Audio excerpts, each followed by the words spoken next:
Kumaintain maono imekuwa ni big issue sana kuliko kuanza yale maono. So unadhani wewe iko imekaaje hapo? Wafanyaje watu ili waweze kumaintain, jambo la kwanza, lakini unaonaje hiyo imekaaje watu kuanzisha biashara lakini baadaye kumaintain imekuwa ni shida sana? Kwa mfano, mtu anaweza kaanza biashara au project yoyote ambayo anafikiria kuifanya, lakini ndani ya mwaka tu ana skip, anakwenda nyingine. Unafikiria hiyo imekaaje? Shida ya kwanza, ukiona watu wote wanakuwa hivyo, kwa sababu maono yana key. Yani mtu mwenye vision, nyuma yake kuna kitu kimoja kinaitwa mission. Okay. Na mission nayo pia ina funguo yake inaitwa purpose. Kwa hiyo inaweza ikafa vision isife mission. Wow. Inaweza ikafa mission isife purpose. Okay. Kwa hiyo ukiona maono yamekufa, nyuma yake kukuwa na mission.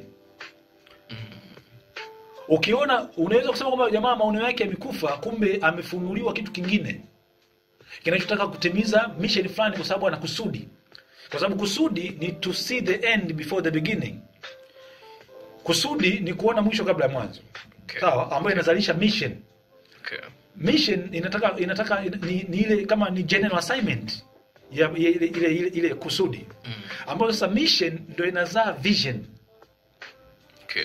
Sasa vision ndio ambao wanatakiwa wapewe wasimamizi. Kinachokusudiwa nini? Mwenye kusudi anataka asimamie vision yake. Hello? Yeah. Sasa vision wanapaswa kupewa watawala. Ndio unakuta sasa makampuni makubwa wanaita wanaajiri, they have staff. Kwa sababu yule mbeba maono, ambaye tunaita mbeba maono, ndio hilo neno ni la Kiswahili tu, lakini maana yake ni aliyekuwa na kusudi. Ndio ile juzi ulikuwa umezungumzia swala tofauti ya mtu ana roho wa Bwana na mtu mwenye Roho Mtakatifu. Yeah. Ukisema mtu mwenye roho wa Bwana, maana yake ni mtu ambaye ana purpose. Yeah. Ana kusudi huyo mtu.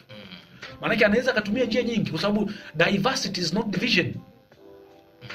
Yani kwenda kuwa na njia nyingi sio kutawanyika. Unaweza kupita njia hii lakini tukutane pale mbele. Sasa huyo mtu ana purpose. Yeah. Sasa ninataka nifikishe ujumbe fulani duniani, kama natolea mfano duniani kama mbinguni. Yeah. Leo nimefanya redio. Ila wewe unaona kama mimi nimesha kwenye redio. Ila kumbe Mungu amenipa mzigo mkubwa zaidi hapo. Okay. Ninaweza kufanya kitu kingine ili my message, my purpose ifike. Sasa kinachotakiwa sana kwa watu wanaoanzisha vitu wakafeli ndani ya mwaka mmoja, kikubwa waachie maono watu waliowaamini kusimamia pale. Okay. Yani ku-administrate. Kwa sababu mtu aliyekuwa na kusudi ni mtu ambaye anataka kushare idea yake na watu wengi. Ndio maana unakuta madirectors kazi yao kikubwa ni vikao. Okay. Sasa vikao wanadiscuss ideas. Ndio maana wanasema kwamba kwenye kiwanda cha Coca-Cola anayechukua kizibo, anayejaza ile chupa kule kiwandani, yule si mtu anayefanya kazi kiwandani. Anayefanya kiwandani kazi ni ile board of directors kule juu. Wanaofanya kile kikao kwamba safari hii tutazalisha Coca-Cola nyingi kuliko Fanta Orange nyingi. Wow. Ile ndo kazi. Kwa nini? Kwa sababu soko linataka hivyo.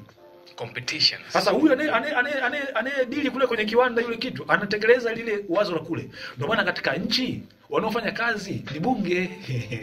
Yeah. Yani ile wanavyo discuss ile idea, maana yake inaweza kaleta nyinyi huku mnakuja kutekeleza, lakini ile big picture imekuwa discussed kule. Yeah. Sasa nikiwa nazungumzia kwamba kwa nini watu wanakuwa wana maono yanaweza kafeli, tazama nyuma yake kulikuwa kuna nini?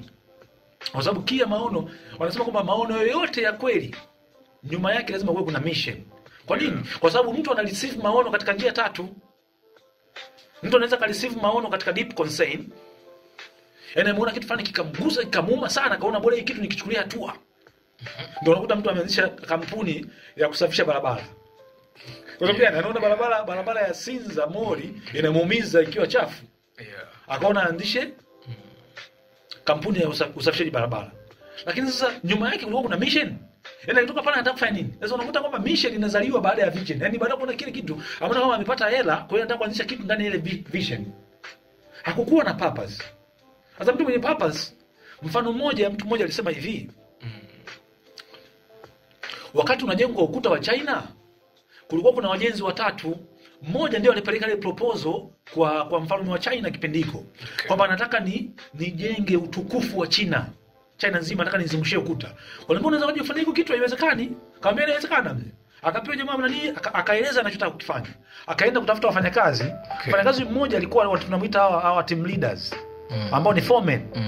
Sasa mtu mmoja anakuja anauliza, anaanza kumuuliza nani fyatua tofali chini, kwamba hivi hapo unafanya nini? Anaambia nioni mimi sina fyatua tofali hapa.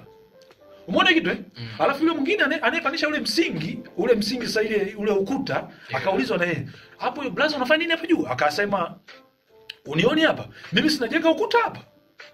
Akafuata yule jamaa sasa alipeleka ile proposal kule, ile purpose yenyewe.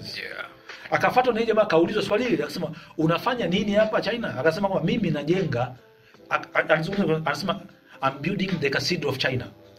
Yani kumbukumbu ya miaka vizazi na vizazi, yani kama utukufu wa China. Umeona? Lakini inajenga kama ni ukuta tu. Ile concept ya mtu alivyoibeba.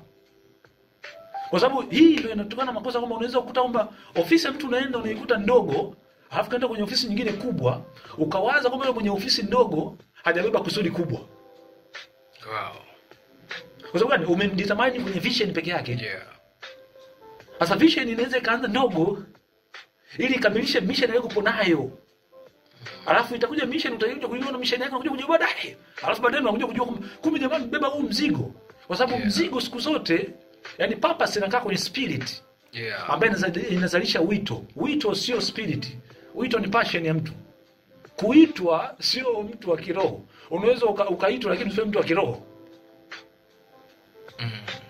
Unanielewa nikisema hivyo bro? Sure. Kwa hiyo tunazungumzia kwamba watu wenye vision, ile vision yao waache kwa watu, wa manage ile vision. Alafu yeye amsimamie yule mtu. Maono yake yule mtu hayatakufa.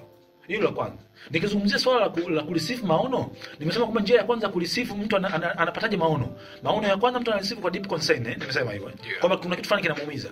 Ya pili mtu anakuwa kwa sababu amejiassociate na mtu fulani. Yaani amefuatana na mtu, na tunatolea mfano wa watu waliokuwa wamefuatana na Yesu.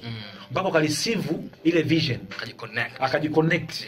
Sawa? Lakini kuna nyingine mtu anapata na tunasema spiritual revelation. Mafunuo sasa. Sasa mtu mwenye maono aliyeanzisha biashara, tumuulize kitu kimoja, je, maono yako umeyapata kwa njia ipi? Umeyapata kama alivyopata Paulo? Umeyapata kama alivyopata Paulo? Kwa sababu Paulo before alikuwa na vision pia. Ile alikuwa nayo before ilikuwa ni vision. Alitumwa yule jamaa kama baada ya tokeo na ule mwanga. Ile ilikuwa ni vision pia alipewa. Ila ilikuwa ni vision ipi sasa katika hizo tatu? Sasa kuna huyu ambaye anapata spiritual revelation. Sasa spiritual revelation nyuma yake utakuwa kuna mission. Alafu utakuwa kuna purpose. Sasa anaweza kadondoka, kesho kumkuta tena ananyanyuka tena, anafanya kitu kingine. Tunashauri watu wanaoanzisha biashara mwanzoni, yale maono yao waajiri watu wenye utaalamu. Adisie picha yake, atengeneze core value, aweke kila kitu chake pale, alafu afanye ile human resource, amwambie kwamba unaweza ukatembea humu, ile mtu anaenda kumwachia. Anaanza kwa manager fulani, anakuja na watu, je, mnaweza mkatembea humu? Kama uweze, ndio maana kuna maichiara. Moja ya mtu ambaye anapendwa sana kwenye kampuni yoyote ile pale ni HR na na directors. Kwa sababu kitu muhimu katika kampuni au katika hata viwanda ni mtu. Lakini mtu ananyimwa umuhimu wake uonekane, unafichwa. Inaonekana kwamba bidhaa na ile kampuni ni kubwa, lakini wewe ndio muhimu ile ndani. Sasa mtu mwenye maono anapaswa sana kujua namna ya kumanage watu, yani human resource. Na kama hawezi, angalia watu wakubwa waliofungua makampuni makubwa duniani. Hawa watu wameajiri watu wakubwa wenye elimu kubwa kuliko wao. Kwa nini? Kwa sababu walikuwa na hiyo lack. Hawawezi kufanya vitu mara nyingi. Kwa sababu anakuwa na kazi ya kuwaza. Hiki tunataka ifike sehemu fulani. Mtu mwenye vision, mtu mwenye mission.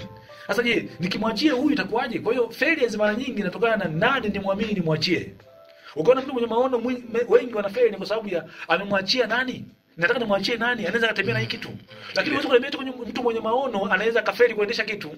Ila isipokuwa kwamba kuna yeye anakuwa anagawanyika. Anataka kuwa director, akafanya vikao sehemu fulani, atoke pale aende sehemu fulani, lakini ninayemwachia nyuma ni nani? Sasa huyu ninayemwacha nyuma ndio anaenda kuniangusha mimi. Okay. Do you get that? Kwa sababu biashara ni philosophy. Naudia tena hii kitu. Yaani anayenisikiza yote leo hii kitu asije kasahau. Yeah. The concept of business ni philosophy. Philosophy, neno philo, hii ni grammatical construction, sawa? Yeah. Ambayo ina philo na sophy. To love maana yake ni philo, to love, kupenda. Alafu sophy ni to think maana yake. Kwa hiyo mtu anasema philosophy maana yake to love the way of thinking. Ndio maana neno philosophy, falsafa maana yake ni hiyo. Sasa tukisema repent ni tofauti na confession, kukiri na kutubu ni vitu tofauti. Kwa sababu gani? Unaweza ukakiri lakini ukao hujatubu. Sasa philosophy ni kutubu. Sasa tunaposema kwamba tubuni, yani maana yake kwamba geukeni, yani change the way you have been conditioned how to think. Do you get my concept? Yes. Sasa biashara inataka ubadilike namna ya kufikiria. Ulikuwa unasimamia, ulikuwa unaongoza, usikae sehemu zote. Chagua moja. Kwa sababu ukitaka kukaa, ukitaka kuongoza maana